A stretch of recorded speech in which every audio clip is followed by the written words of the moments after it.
Laser toning എപ്പോഴൊക്കെ നമുക്ക് laser toning ചെയ്യാം, എപ്പോഴൊക്കെ ലേസർ ടോണിങ് ചെയ്യാൻ പാടില്ല.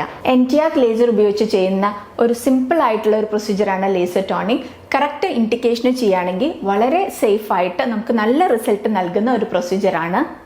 നമ്മുടെ മുഖത്തുള്ള open pores, uneven skin tone, കരിവാളിപ്പ്, മുഖക്കുരു വന്നു പോയിട്ടുള്ള കറുത്ത പാടുകൾ, ഇതിനെല്ലാം നമുക്ക് ലേസർ ടോണിങ് ചെയ്യാനായിട്ട് സാധിക്കും. കൂടാതെ പല പല തവണയായിട്ട് ലേസർ ടോണിങ് ചെയ്യുമ്പോൾ നമ്മുടെ സ്കിന്നിൻ്റെ യുവത്വം നിലനിർത്താനായിട്ട് അഥവാ സ്കിന്നൊന്ന് റെജുവനേറ്റഡ് ആയിട്ട് ഇരിക്കാനായിട്ടും ലേസർ ടോണിങ് നല്ലൊരു പ്രൊസീജിയറാണ്. ലേസർ ടോണിങ് എപ്പോഴൊക്കെ ചെയ്യാൻ പാടില്ല? നമ്മുടെ മുഖം ഓൾറെഡി ഇറിറ്റേറ്റഡ് ആയിട്ട് ഇരിക്കുകയാണെങ്കിൽ, അതായത് നമ്മുടെ മുഖത്ത് പുകച്ചിലോ ചൊറിച്ചിലോ ചുമപ്പോ ഉള്ളപ്പം ലേസർ ടോണിങ് ചെയ്യുകയാണെങ്കിൽ അത് കൂടാനുള്ള സാധ്യതയുണ്ട്. കൂടാതെ മുഖക്കുരു ഉള്ളപ്പം ലേസർ ടോണിങ് ചെയ്യുകയാണെങ്കിൽ മുഖക്കുരു കൂടുതലായി വരാനുള്ള ഒരു സാധ്യതയുമുണ്ട്. ഈ അവസരങ്ങളിൽ ലേസർ ടോണിങ് ഒഴിവാക്കുന്നതാണ് നല്ലത്. നമ്മുടെ സ്കിൻ ഒന്ന് ഡൾ ആയിട്ടിരിക്കുമ്പോൾ ഒരു ഫംഗ്ഷന് പോകുന്നതിന് മുന്നേ നമുക്കൊരു ഇമ്മീഡിയറ്റ് ഗ്ലോ വേണമെങ്കിൽ ലേസർ ടോണിങ് നല്ലൊരു ഓപ്ഷനാണ്.